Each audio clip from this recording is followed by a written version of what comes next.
Kabanata 426. Ang mukha ni Senior Zimmer ay medyo naging mas madilim nang tumingin siya kay Yvonne Xavier. Miss Xavier, ano ang ibig mong sabihin? Si Yvonne ay nag-shock, pagkatapos ay nakatitig kay Zack Zimmer na nakatayo malapit sa kanila. Nanginig si Zack sa paningin, ang mukha niya agad ay naging pangit. Akala ko CEO Zimmer, sinabi mo na nabasa mo ng maayos ang kontrata, tila hindi. Natatakot ako sa kontrata na nabasa mo ay ang isa na binago. Dahil hindi alam ng CEO Zimmer ang tungkol sa eksaktong mga detalye ng kontrata. Dinala ko ngayon si Chairman Hawkins ng Niamey Bar Association upang makipag-usap sa iyo tungkol sa mga detalye at bunga ng paglabag sa kontrata. Si Yvonne ay pumalakpak ng mahina ng kanyang mga kamay. Pagkaraan ng ilang sandali, isang gitnang may edad na lalaki sa isang suit ang lumakad sa bulwagan kasama ang kanyang bag. Ang isip ni Senior Zimmer ay pinasabog agad matapos makita ang lalaki. Ito ay si Chairman Hawkins ng Niamey Bar Association. Siya ay may mataas na katayuan para sa mga ordinaryong pamilya at kumpanya, upang matugunan siya ay halos isang imposible na gawain, na kumilos siya ng marangal at banal sa normal na araw. Ngunit ginawa ni Senior Zimmer na hindi isipin na magpapakita siya kay Yvonne tulad ng kanyang lingkod. Sabihin sa CEO Zimmer at ang kanyang pamilya ang tungkol sa sitwasyon, mangyaring. Sinabi ni Yvonne, pagkatapos ay tumayo sa panig. Pagkatapos ay yumuko siya patungo sa direksyon ni Harvey York ay nasa walang pagguhit ng anumang pansin. Tinapik ni Chairman Hawkins ang kanyang ulo pagkatapos marinig ang mga order ni Yvonne. Tumingin siya sa paligid niya hanggang sa ang kanyang paningin ay nakarating kay Senior Zimmer. Siya ay ngumiti at sinabi, CEO Zimmer, matagal na. Ako ay hindi naisip na ang araw na magkikita tayo muli ay ang araw na ang iyong pamilya ay naging sanhi ng isang malaking problema. Anong problema? Tanong ni Senior Zimmer na walang malay. Narito ang isang kopya ng kontrata na iyong nilagdaan kasama ang York Enterprise dati, magkaroon ng hitsura. Kinuha ni Chairman Hawkins ang isang dokumento at ibinigay ito kay Senior Zimmer. Nabasa ni Senior Zimmer ang kontrata habang naguguluhan, pagkatapos ay nagbago ang kanyang mukha.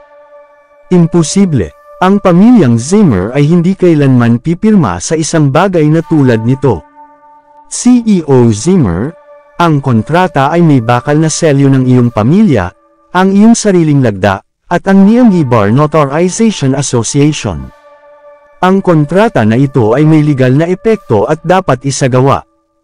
Tagapangulong Hawkins malayang magsalita. Tulad ng nakasulat sa kontrata, ang Zimmer Enterprise at ang York Enterprise ay dapat na makipagtulungan sa pag-unlad ng Commercial Center Project. Ang pamilyang Zimmer ay nagmamay-ari ng 40% ng stock at mga tiyak na karapatan sa pagpapatupad. Ang York Enterprise ay nagmamay-ari ng 60% pati na rin mga karapatan sa dibidendo. Mayroon bang anumang mga pagtutol? Wala, mahinahon na sinabi ni Yvonne, patuloy tayo. Nagbago ang mukha ni Senior Zimmer. Gusto ng kanyang puso na tanggihan ang katotohanan, ngunit hindi niya magawa. Ang mga termino ay karaniwang kaalaman, ngunit ang mahalagang bahagi ay nasa likuran. Kasabay nito, sinabi ng kontrata na ang York Enterprise ang magbabayad ng kanilang mga pondo sa pamumuhunan sa iyo ng quarterly. 45,600,000 dolyar na halaga ng pamumuhunan, at nahahati sa 6 na quarter. Iyon ay 1.5 taon ng pamumuhunan. Pinopondohan na ng York Enterprise ang 7.6 milyong dolyar sa pamilyang Zimmer bilang nakasaad sa kontrata. Ang daloy ng bangko at resibo ay maaaring suportahan ang pag-angkin. Walang mga problema dito. Tumango si Yvonne. Si Senior Zimmer ay malinaw na hindi nasisiyahan, ngunit kaya niya tumango na lang sa sandaling iyon. Sige, papunta sa susunod na term, tulad ng nakasaad sa kontrata, Kung wala si York Enterprise at hindi tuparin ang kanilang bahagi ng pagpopondo ng pamumuhunan sa panahon ng nakasaad sa kontrata, kakailanganin nilang bayaran ang pamilya Zimmer pabalik ng 10 beses sa paglipas ng pondo ng pamumuhunan. Ang pera na pinondohan din binibilang-bilang null. Ngunit, ang pamilya Zimmer ay dapat ding tuparin ang kanilang bahagi sa pagkumpleto ng pagtatayo ng commercial center project sa 1.5 taon. Sa panahon na kung ikaw ay e-auction, magbenta, o anumang iba pang pag-uugali na magiging sanhi ng hindi makumpleto ang sinabing proyekto sa oras, ang Zimmer family ay kailangang magbayad ng pondo ng 10 beses sa paglipas bilang kabayaran, na 456 na milyon. Kasabay nito, ang pagmamay-ari nito sa lupa ay magiging York Enterprise. CEO Zimmer, naghahanap ka ng mga tao at ibenta ang lupa na ito kamakailan. Sa palagay ko mayroon kang nailabag sa kontrata. Ngayon, ang lupa na ito ay hindi na sa iyo. Kabanata 427. Ano? Hindi lamang iyon, ang York Enterprise ang nagmamay-ari ng lupa, at kailangan nating bayaran ang mga ito ng $456 na milyong bilang kabayaran. Nabigla ang lahat matapos itong marinig. Ang paningin ng mga Zimmers na nakatingin kay Chairman Hawkins ay mayroon lahat naging tamad. Imposible. Paano ito magiging? Tumingin ako sa kontrata ilang araw na ang nakalilipas. Hindi ganito. Zack, dalhin mo sa akin ang kontrata. Pinagpapawisan ng husto si Senior Zimmer. Kung mayroon siyang alam tungkol sa mga detalye ng kontrata, paano niya naisipin ang tungkol sa pagbebenta ng commercial center project? Lolo, si Zack Zimmer ay nagpapakita ng isang mukha na puno ng pagkakasala. Ginawa niyang ipakita kay Senior Zimmer ang kontrata, ngunit ito ay isang gawa ng duplicate na binago, hindi ang kay Mandy Zimmer na napirmahan dati. Gusto niya talagang pumunta sa Buckwood dahil ang proyekto sa Buckwood ay nakalaan na mahulog sa kanyang mga kamay. Sapat na ang pakiramdam niya na nakakulong si Mandy sa Niamey. Nais niyang ipakita ang kanyang kakayahan at patunayan ang kanyang sarili sa Buckwood. Kaya't ginawa niya ang kontrata, nakilala pa niya ang ilang mga mas mataas na op sa York Enterprise at hiniling sa kanila na tumulong sa bagay na ito. Ang mga mas mataas na op ay hindi nag-isip na sumama sa mga plano ni Zack Zimmer. Walang nangyayari pagkatapos ibalik ng Zimmers ang mga pondo. Ngunit hindi niya kailanman naisip na ang mga salita ng mga mas mataas na op ay hindi mahalaga ng bahagya. Nagpakita si Yvonne Xavier sa Zimmers villa mismo. Pinigilan ni Zack ang kanyang pag-uudyok na pitikin ang mesa at punasan ang pawis sa kanyang ulo gamit ang kanyang kamay. Miss Xavier, parang may hindi pagkakaunawaan. Kinausap ko ang mga mas mataas na op sa York Enterprise dati tungkol sa sitwasyong ito, sumang-ayon silang lahat. Pinutol siya ni Yvonne, sa tingin mo ba Zimmers ang mas mataas na op ay may higit na sinasabi kaysa sa CEO ng York Enterprise? Siyempre ang CEO. Kaya, sinabi ng CEO ng York Enterprise na may isang tiyak na tao ay nagsisikap na magdulot ng problema sa unang proyekto na hawak niya. Dahil ang isang tao ayaw niyang bigyan ng mukha ang CEO, tiyak na siya ay hindi rin kailangang gawin ito. Ang ekspresyon ni Yvonne ay walang malasakit.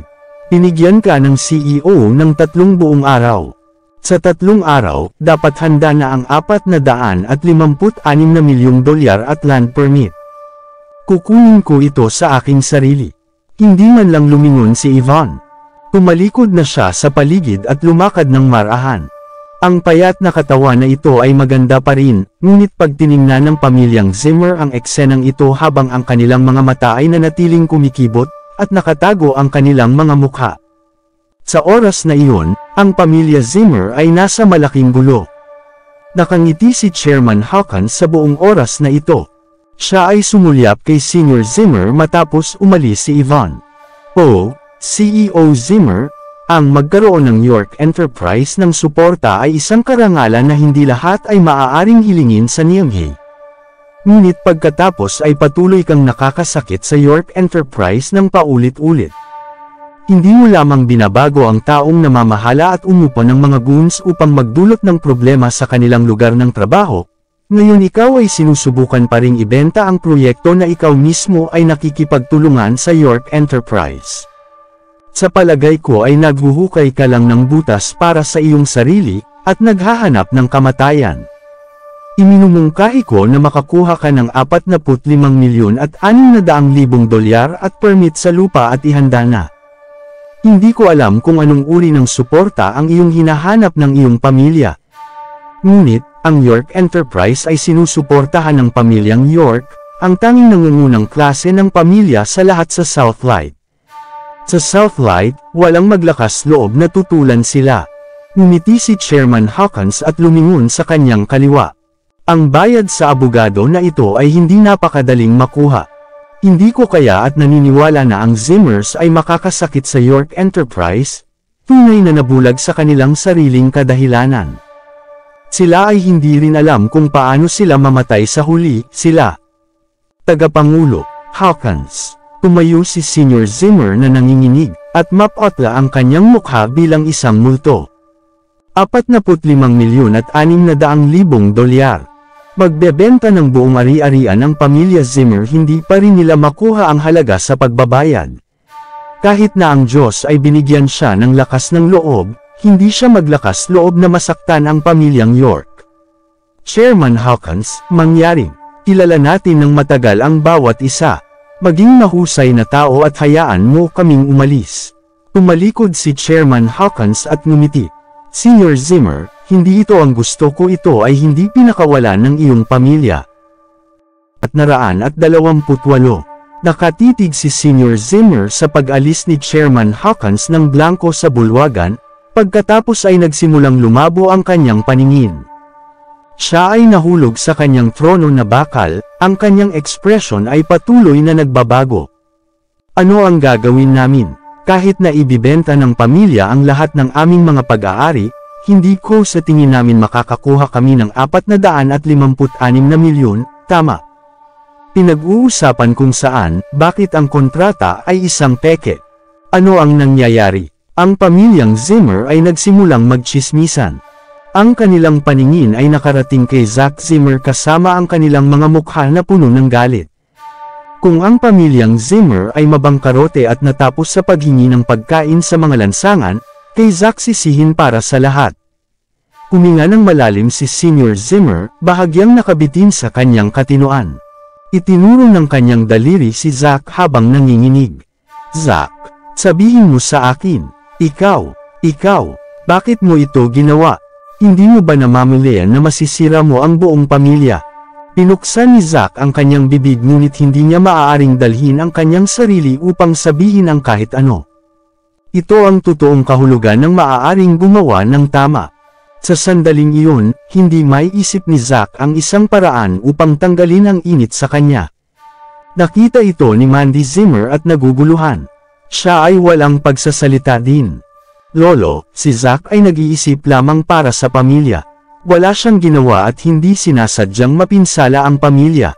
Sa huli, ang mga bagay ay naging ganito lamang dahil sa kontrata na nilagdaan dati.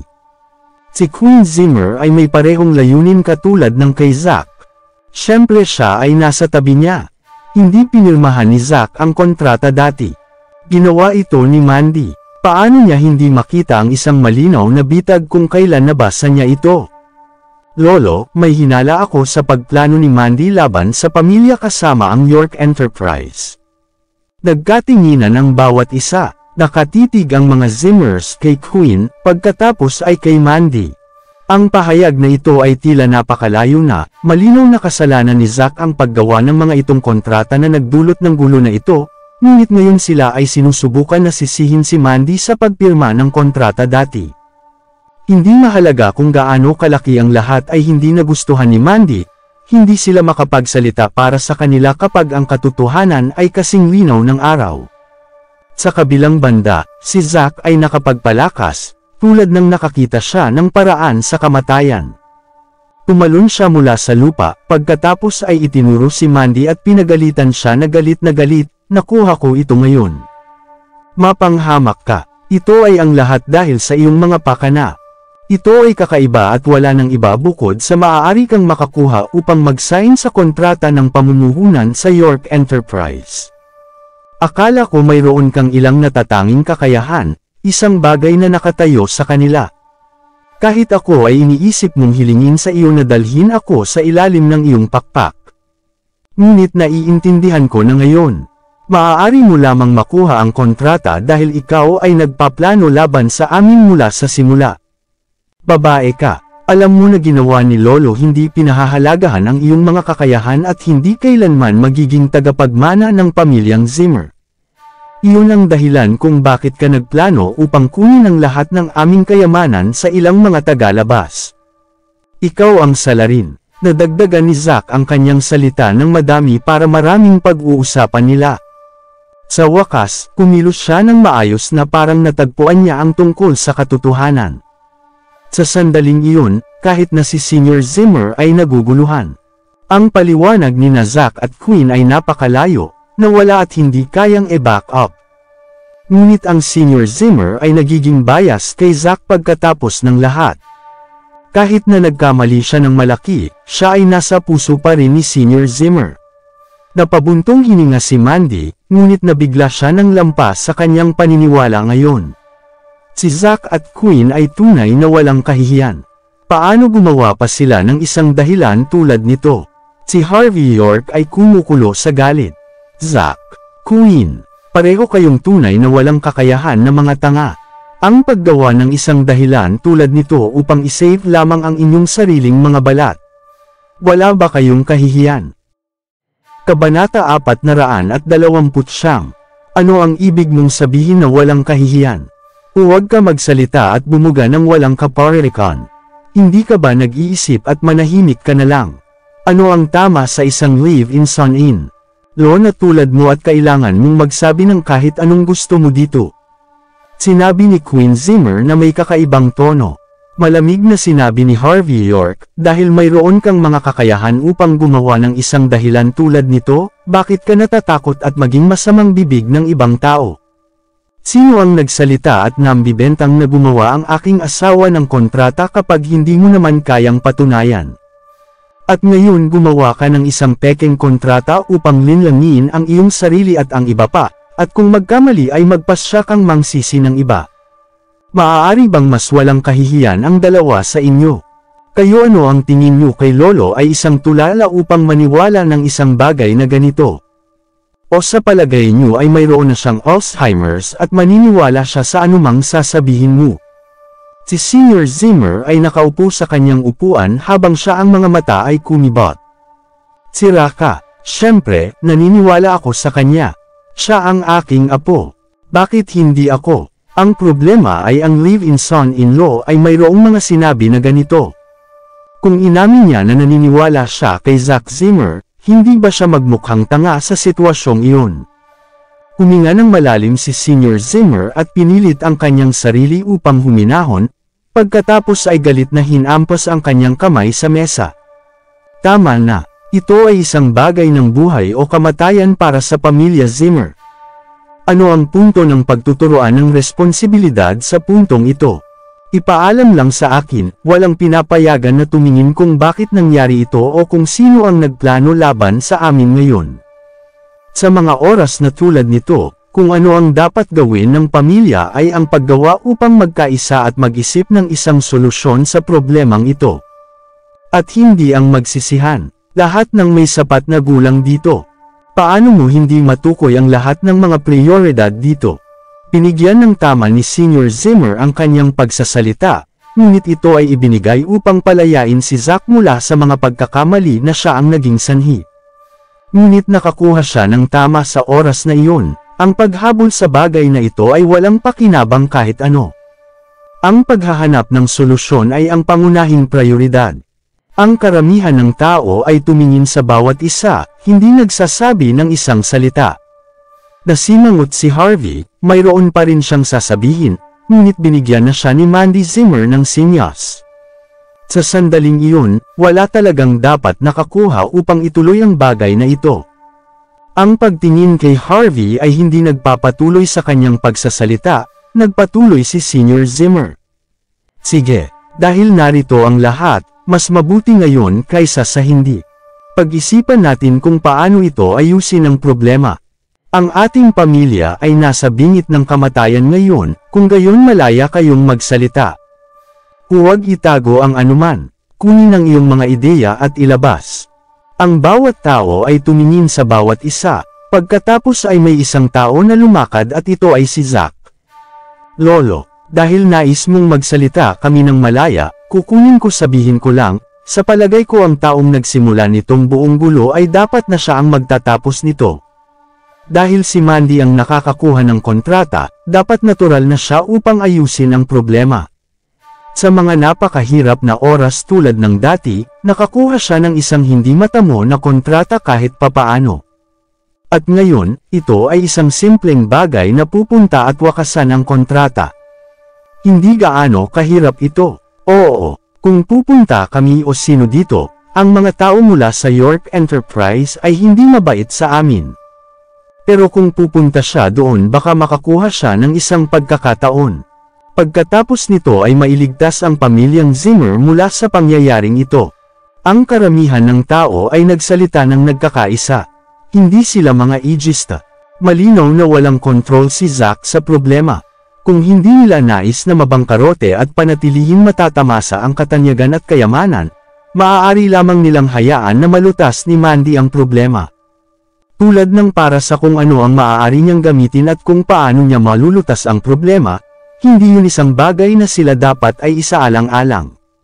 Nag-shock si Harvey. Ang mga taong iyon ay tunay na nagmula sa parehong amag, mga walang kahihiyan na lampas sa paniniwala. Mandy, narinig mo ba ito? Sinabi ni Zack na. Kabanata 430. Hindi ako sang-ayon dito. Tumayo si Harvey York at umungol. Ang live-in son-in-law muli. Ginagawa ba ng lahat na kasangkot ka? Lahat ng pamilya Zimmer ay sumulyap kay Harvey, puno ng puot. Kung hindi ito para sa mga nakaraang leksyon ni Zack Zimmer at natakot siya kay Harvey na kumalas sa kanyang ulo kapag siya ay mabaliw, sisimulan na niyang itapon ang kanyang suntok agad kay Harvey. Kung hindi ka sumasang-ayon, mayroon ka bang ibang plano? Sinabi ni Senior Zimmer habang nakatitig siya kay Harvey ng malamig. Tumawa si Harvey. Lolo, alam mo ba ang tungkol sa parunggit ng pagdadala ng Bramble at humihingi ng parusa? At ano? Nasimangot si Senior Zimmer. Sa palagay ko ay hindi ang CEO ng York Enterprise ay kailangan ng pera. Ang bagay na ang York Enterprise kinuha ang pinakapagkakasala ay hindi ang pagtatapos ng kontrata ngunit iba pa, malayang nakipag-usap si Harvey. Naging interesado si Senior Zimmer. Pagkatapos sabihin sa akin kung ano ang pangangalaga sa York Enterprise tungkol sa paggalang, sinabi ni Harvey na may matigas na mukha. Kailangan ba ng pera ng York Enterprise? Hindi. Ang York Enterprise ay suportado ng pamilyang York. Kailangan bang gawin ng isang enterprise na tulad nito sa isang bagay na maliit na ito upang magnakaw sa pamilya ng mga pag-aari? Ngunit may isang taong naghihimok sa kanila sa pamilya, at pagtapya sa kanilang reputasyon. Sa lahat maging patas, hindi ka ba magagalit kung ikaw ang CEO ng York Enterprise? Matapos marinig ito, lahat ay tumingin sa bawat isa at tumungo ng bahagya. Tila tulad ng kahulugan ni Harvey. Kaya, Lolo, ang bagay na lahat na dapat gawin ngayon ay upang magreseta ng tamang gamot. Ibalik ang paggalang sa York Enterprise, pagkatapos ay tumuon sa iba pang mga bagay. Kung hindi, kahit si Mandy Zimmer ay hindi makakakuha sa kanilang awa. Dahan daw ang sinabi ni Harvey. Kung gayon, paano natin dapat gawin iyon? Si Senior Zimmer na walang malay na sinabi. Nakuha ang atensyon ng lahat.